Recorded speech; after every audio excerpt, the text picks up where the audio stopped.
Adrian Wells's life had been a calendar of meetings, calls, and late flights for as long as anyone could remember.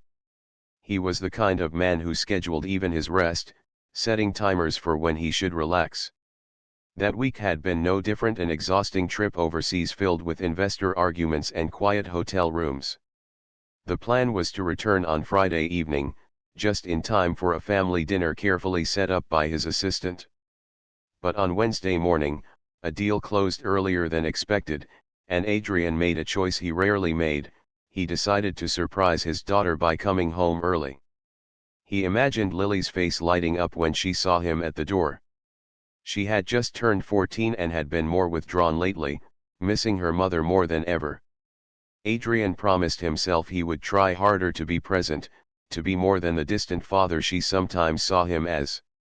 That thought gave him comfort as his private jet cut through the sky. He looked forward to a quiet reunion in his sprawling mansion, a place he believed he controlled completely. When the black sedan pulled into the driveway, the mansion looked as it always did, tall gates, trimmed gardens, and large glass windows catching the afternoon light. Adrian stepped out with his usual straight posture, briefcase in hand. The butler, Thomas, rushed forward in surprise. "Sir, we weren't expecting you until Friday," Thomas said, bowing slightly. "That's the idea," Adrian replied with a small smile. "I wanted to surprise Lily." But when Adrian pushed open the heavy oak door and walked inside, the sound that greeted him was not silence. From the kitchen came a ripple of laughter, clear, bright, and unfamiliar in tone. He frowned slightly, setting his briefcase down by the staircase. He moved toward the sound, footsteps quiet on the marble floor. What he saw when he entered the kitchen stopped him in his tracks. There was Lily, not dressed in her usual school uniform but in a comfortable sweater, sitting on the floor with her legs folded beneath her. She was leaning close to Grace Mensa, the black maid who had worked quietly in the mansion for nearly 2 years. In front of them was a colorful school project, a large model of a solar system, its planets painted neatly, though one globe had just fallen apart, scattering glitter and paper stars across the tiles. The two of them were laughing as Grace gently helped Lily glue it back together. Grace's hands were steady, her tone patient and soothing, while Lily's cheeks glowed with excitement. It was not the picture of employer and servant, it was something warmer, almost like an aunt and niece. Adrian felt his chest tighten. His house had always followed one rule: staff remained staff, family remained family. There was respect on both sides, but never mixing. It was how he maintained order in his busy world. Yet here was his only daughter, sitting comfortably beside Grace as though the line never existed. Lily was the first to notice him. Her eyes widened, and she jumped to her feet. "Dad. You're home." Adrian forced a smile, but his gaze went to Grace. She rose too, bowing her head politely, but she didn't appear guilty. She simply stood tall, a touch of calm still in her posture. "I thought you weren't coming until Friday," Lily said, her voice bubbling with excitement. "We were just, well, I had a small panic about my science fair project, and Grace helped me. We were fixing it." Adrian's eyes softened as he glanced at the model, but his jaw tightened again. "Grace, could you and Lily please meet me in the study once you're finished here?" The room went quiet. Lily bit her lip, sensing the edge in his voice, but Grace only nodded respectfully. "Of course, sir." Adrian turned and left the kitchen, his footsteps echoing against the marble. He carried with him an uneasiness he could not name. He had spent his life believing wealth bought order, and order ensured peace. But the sight of Grace beside his daughter had unsettled him, not because it was wrong, but because it revealed something he had never considered. Perhaps the house had been warmer in his absence than he had expected. In the study, Adrian sat behind his desk, trying to push away his thoughts. He had returned home imagining a cheerful surprise, but instead, he felt like a stranger peering into a world that had grown without him. He tapped his fingers against the polished wood, waiting for his daughter and his maid to enter. The quiet of the study pressed on him. His wife's portrait still hung above the fireplace, smiling down with her gentle expression. She had always been the one who believed in open hearts, in kindness that ignored boundaries.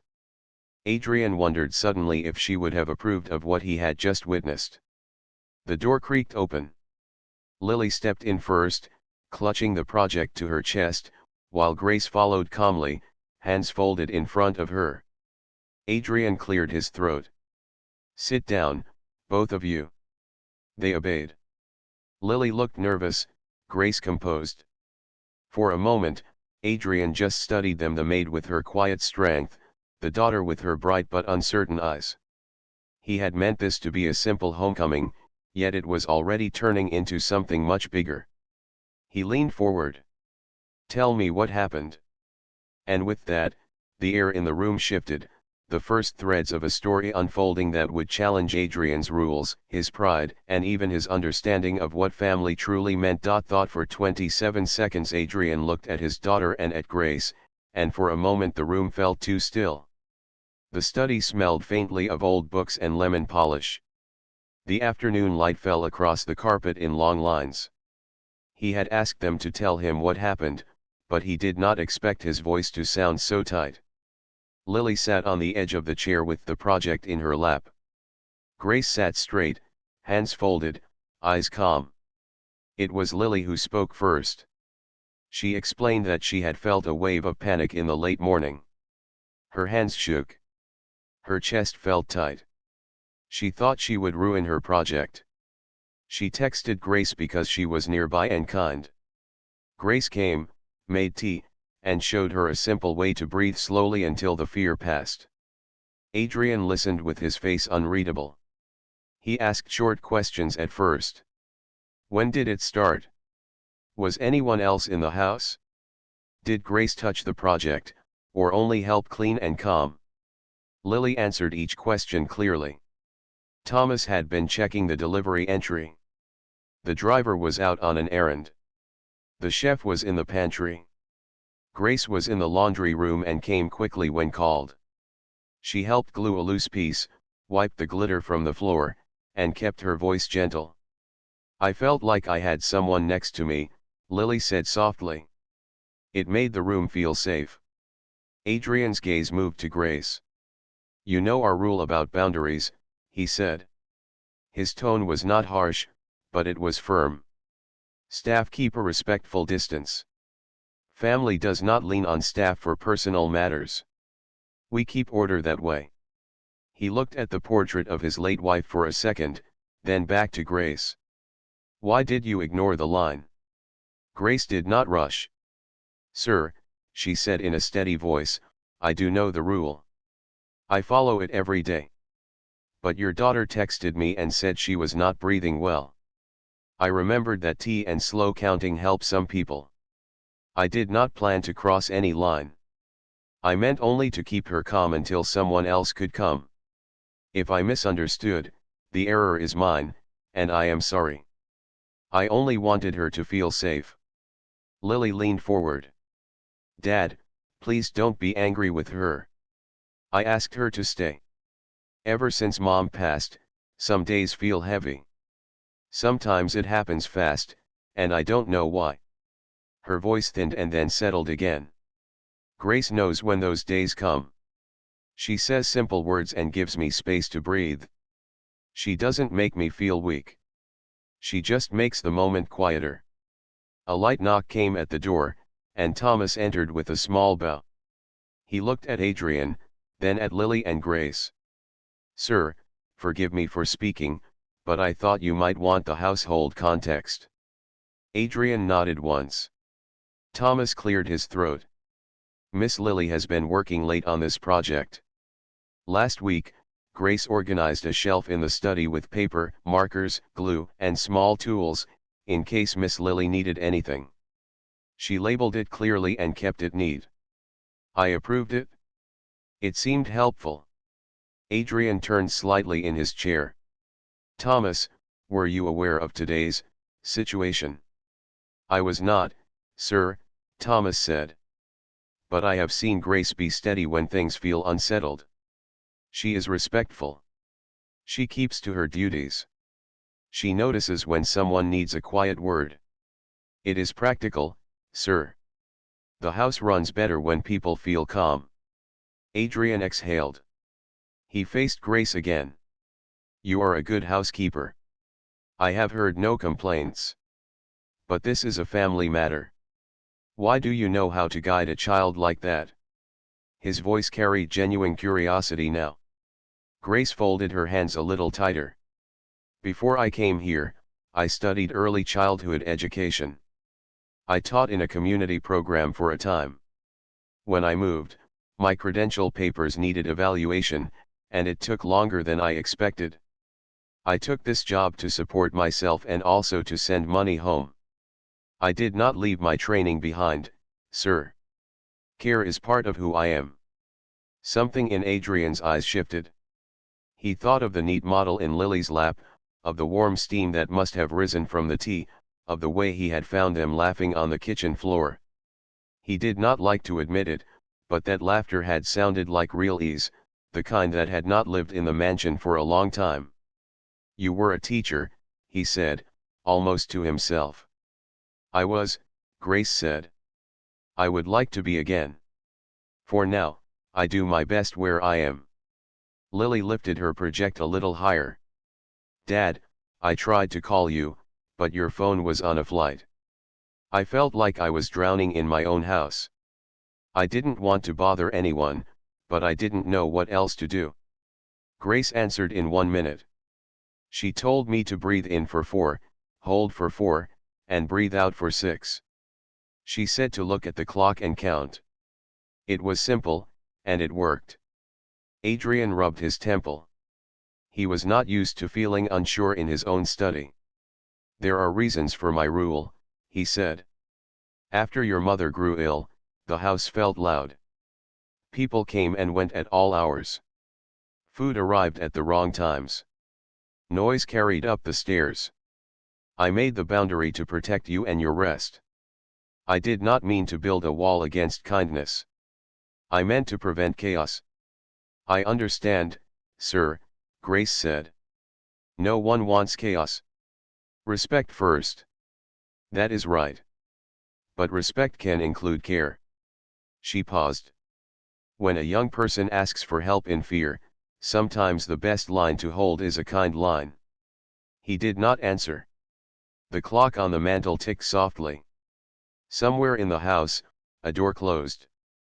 Adrian felt caught between two simple truths: houses run on order, and people grow in warmth.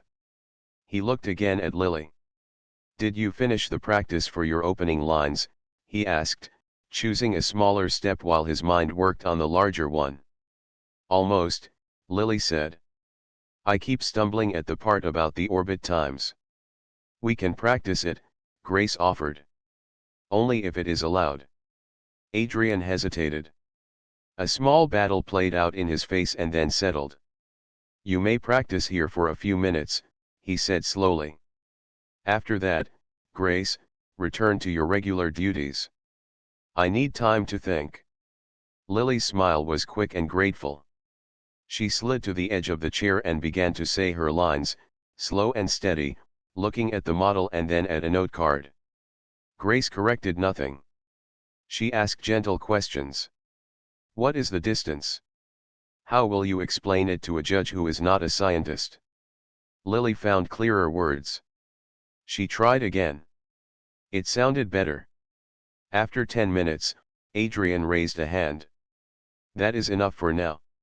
He stood, and the others rose as well. Thank you, Grace.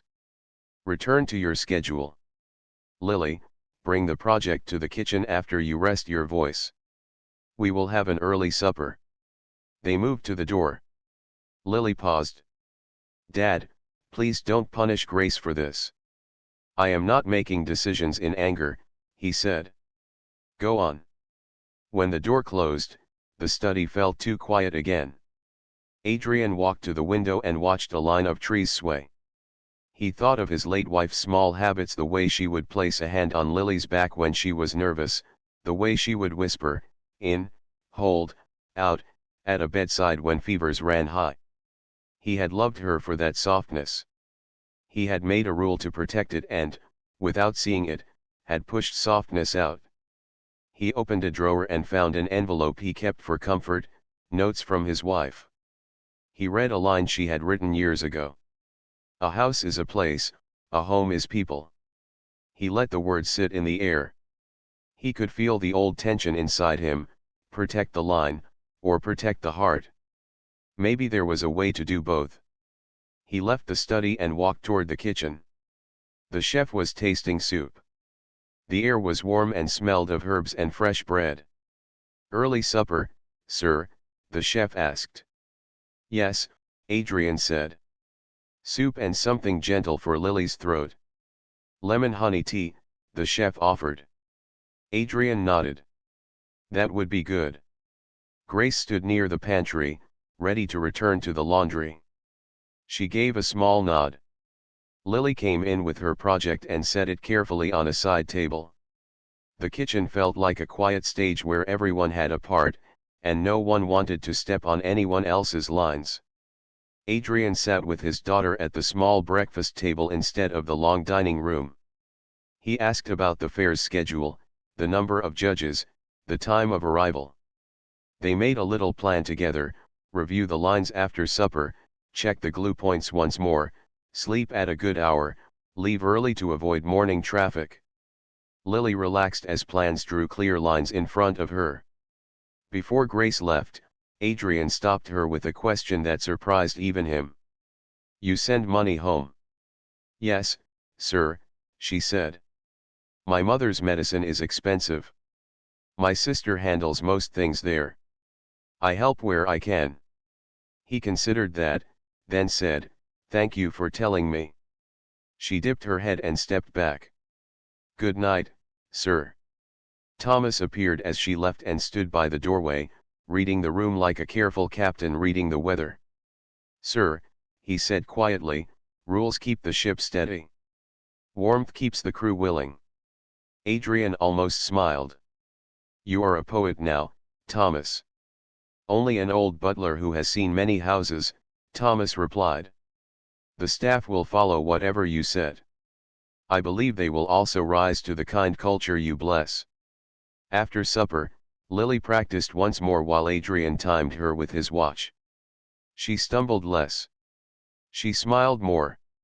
When she finally went up to bed, he walked to the front hall and looked at the forecast on the console screen. "Rain tomorrow. Heavy."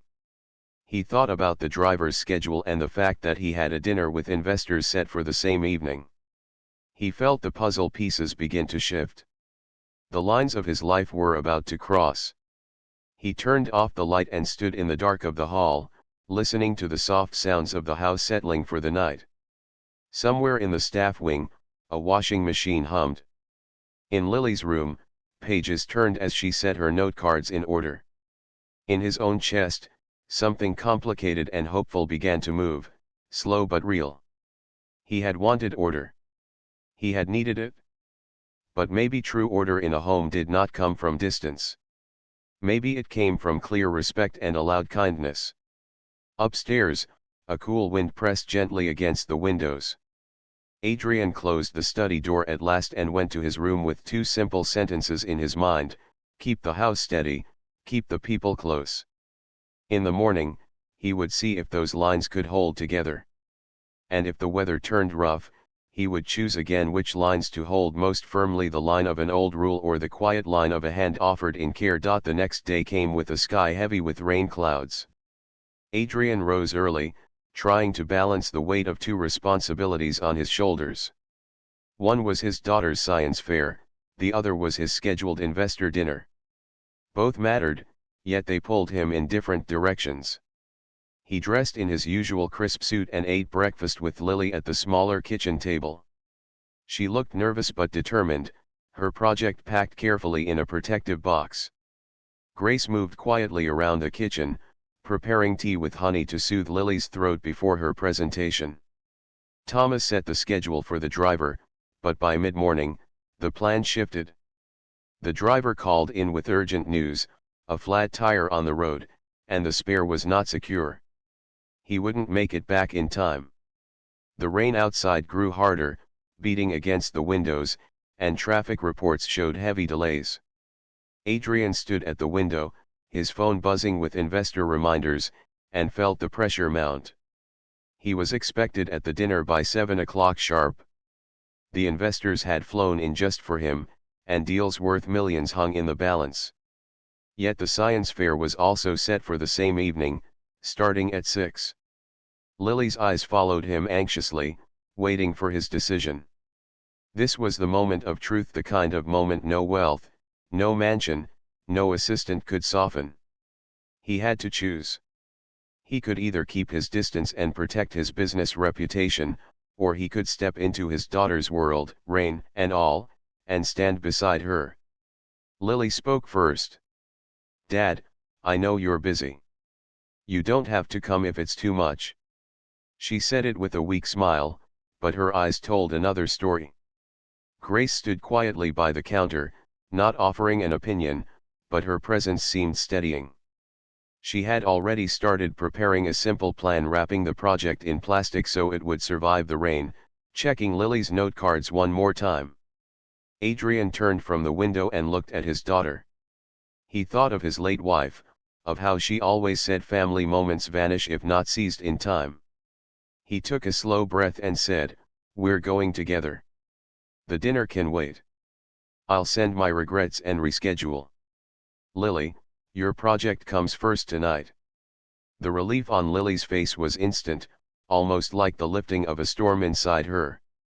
Grace smiled softly but said nothing, only nodding as if to say, that was the right choice. They set out in Adrian's own car, with him at the wheel. It was not his usual way, he rarely drove himself anymore, but something about the act felt grounding. Grace sat in the back with the project, holding it steady, while Lily rode in the front, rehearsing her lines. The rain came down hard, wipers swiping fast across the windshield, but Adrian kept his focus. Inside the car, something remarkable happened. Grace quietly guided Lily through a breathing exercise again, counting softly. In for 4, hold for 4, out for 6. Lily repeated it, her voice calmer each time. Adrian listened, surprised at how much strength there was in such simple words. He found himself breathing along without even meaning to. Lily then began to recite her presentation. She stumbled on a line about orbit times. Grace leaned forward slightly and asked, "How would you explain it to a younger child?" That shift in approach made Lily smile and try again, this time more clearly. Adrian noticed how Grace never stole the spotlight, she only created space for Lily to shine. By the time they reached the fairgrounds, the storm had slowed to a drizzle. They carried the project inside, their shoes squeaking against the wet floor. The room was full of students, parents, and judges walking around with clipboards. Lily set up her table. Adrian helped hold the project steady while she adjusted it, his expensive suit catching specks of glitter and glue without complaint. Grace stood nearby, handing Lily a tissue to wipe her nervous hands. When the judges arrived, Lily's nerves returned for a moment, but she looked at her father, then at Grace, and something inside her steadied. She began her speech. Her voice trembled at first, but then grew stronger. She explained the planets, their orbits, and the painted details with clarity. One judge asked, "Who helped you with this?" Lily smiled and said proudly, "I did the work, but when I panicked, Grace helped me calm down so I could focus again. And my dad brought me here tonight." The judges nodded, impressed not just with the project but with Lily's poise. Adrian felt a surge of pride, not only for the project but for the courage his daughter showed in naming those who stood beside her. Afterward, Lily received kind remarks from the judges and hugs from classmates. Adrian took a photo of her beside her project, something he hadn't done in years. Grace stepped back to give them space, but Adrian waved her closer. "You're part of this too," he said simply. On the ride home, Lily fell asleep against the car seat, her ribbon from the fair clutched in her hand. Grace looked out at the wet streets, quiet as ever, but Adrian finally spoke. "Thank you, Grace," he said in a voice that carried more weight than he expected. "I see now what I hadn't seen before. You've been more than just a housekeeper in this house. You've been a steady hand when it mattered most." Grace met his eyes in the rearview mirror and answered softly, "I only did what anyone would do, sir." But Adrian knew better. Not everyone would have noticed. Not everyone would have cared so deeply. For the first time, he felt the old wall of his rules crack, and he realized perhaps it was never order that made a home, it was care. That night, as he carried Lily upstairs, Adrian whispered to himself a promise: never again would he let business stand in the way of being present. Family came first. And he silently thanked Grace, who had reminded him of something his wealth could never buy, the power of simple, human kindness. The morning after the science fair, the house was alive in a way Adrian had not felt for years. Lily woke up smiling, her ribbon displayed proudly on her nightstand. She carried it downstairs and stuck it on the refrigerator with a magnet. For the first time in a long time, Adrian noticed her walking with confidence instead of hesitation. At breakfast, Adrian sat at the smaller table again, not the long dining hall table he used for business guests. Lily chatted about the fair, about her classmates, and about how the judges smiled when she spoke. Grace served toast and fruit quietly, but Adrian called her to sit for a moment. "Grace," he said, his tone softer than before, "I want to thank you again. I realized last night that my rules may have built walls where warmth was needed. That will change." Grace looked slightly surprised but nodded respectfully. "Sir, I only did what anyone in my place would have done." "No," Adrian corrected gently, "not anyone. You have a gift for making people feel calm, and I've been blind to it." He paused, then added, "From today, the rule of this house will be respect first, kindness always allowed." Thomas, who was setting the tea tray, smiled faintly. He had served long enough to know this was a turning point. Later that day, Adrian took action. He sat in his study and rewrote part of the household manual. The words were simple: professional duties remain, but compassion is never forbidden. If family needs support, staff may offer it. He handed the update to Thomas, who promised to share it with everyone. But Adrian didn't stop there. He also met with Grace privately. "You said your credentials were waiting to be evaluated," he began. "I want to cover the fees and give you flexible study hours. You deserve to continue your path." Grace's eyes widened slightly. "Sir, that is very generous, but it's not charity," Adrian interrupted. "It's recognition. You've given this house more than I asked. Let me do the same for you." Grace nodded, deeply moved but still composed. "Thank you, sir. I will use it wisely." That evening, Adrian also sent a message to his investors. He explained that he had chosen to attend his daughter's science fair and asked to reschedule the dinner. To his surprise, one of them replied with respect, "Right call. See you tomorrow morning." Another even wrote, "Family first, that's the kind of partner we want." Adrian felt a wave of relief. The world had not ended because he had chosen his daughter. The following week, life in the mansion began to look different. Lily practiced her speeches for class in the evenings, often with Grace nearby. Sometimes Adrian sat with them, listening, timing her, even laughing when she forgot a line. The walls of the house no longer echoed with cold silence, they carried voices, practice lines, and occasional bursts of laughter. One afternoon, Lily came home upset about a friend's harsh words. Instead of hiding in her room, she sat with Grace in the kitchen, sipping tea and talking it through. Adrian entered halfway, ready to lecture, but he stopped when he saw how calm Lily already looked. Grace was teaching her to write her feelings down before reacting. Adrian stood quietly, realizing again how much wisdom Grace carried. That night, He walked through the mansion and noticed small but powerful changes. The staff seemed lighter, speaking with more ease. The kitchen smelled of cinnamon because the chef had baked something just because. Thomas hummed faintly as he polished the silver. It was as if the house itself was breathing easier. Adrian called a small gathering in the main hall.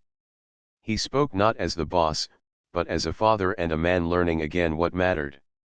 "This house is not just stone and glass," he said. "It is the people inside it.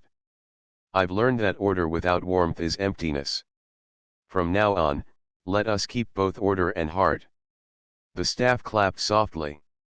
Lily hugged her father afterward, and Adrian felt her trust returning in ways he hadn't felt since his wife's passing. Weeks passed, and Grace began preparing for her credential exams. Adrian arranged for a tutor to visit the mansion on weekends, and Lily often peeked in to wish her luck. Sometimes she even helped Grace study flashcards. Their bond grew into something like family, not replacing what was lost, but building something new.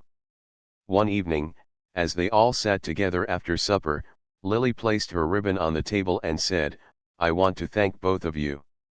Dad, for being there, and Grace, for always keeping me calm." Adrian's throat tightened. He reached across the table and took his daughter's hand. "You've given me more than a ribbon, Lily. You've reminded me what matters most." And in that quiet moment, with the soft hum of the mansion around them, the line between staff and family felt less like a wall and more like a bridge. A bridge that turned a cold house into a true home. The weeks turned into months, and the house slowly reshaped itself. What had once been a mansion of silence and strict boundaries became a place where voices carried, where meals were shared, and where Lily grew into her own confidence. The memory of the science fair still sat fresh in her mind, not only because of the ribbon she had won but because her father had chosen her that night. That choice had changed everything. Adrian found himself changing, too. He no longer measured his worth only by meetings and numbers. Instead, he started to notice smaller things: the way Lily's laughter filled a room, the way Grace kept everything steady without asking for thanks, the way Thomas and the staff seemed lighter now that kindness was allowed. One Saturday morning, Adrian entered the kitchen and found Lily helping Grace with breakfast. They were cutting fruit and talking about a school project.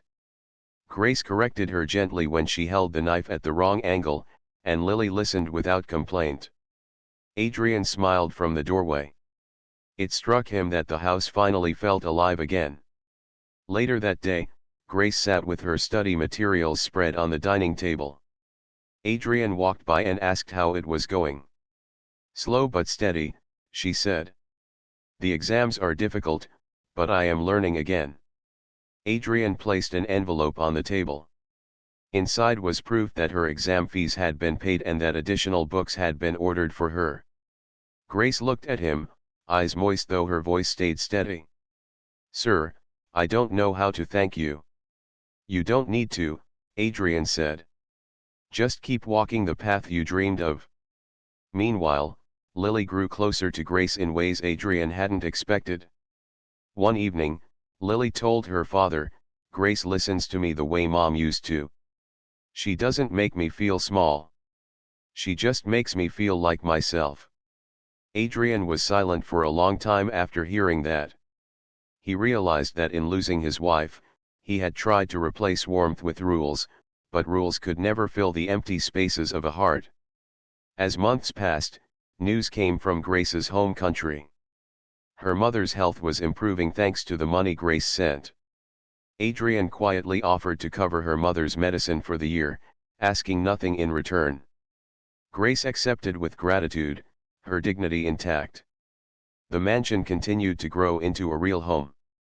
On Lily's 15th birthday, Adrian held a small gathering, not a grand ball but a warm dinner with the staff included at the table. For the first time, everyone sat together without invisible walls separating them. Grace baked a simple cake, Lily made a wish, and Thomas told an old story that made everyone laugh. Adrian looked around and realized this was what his late wife would have wanted: a family in the truest sense, not divided by roles but bound by respect. That night, Lily placed her new birthday photo in a frame beside her ribbon. It showed her smiling with her father on one side and Grace on the other. In the picture, she looked whole again, surrounded by people who truly cared.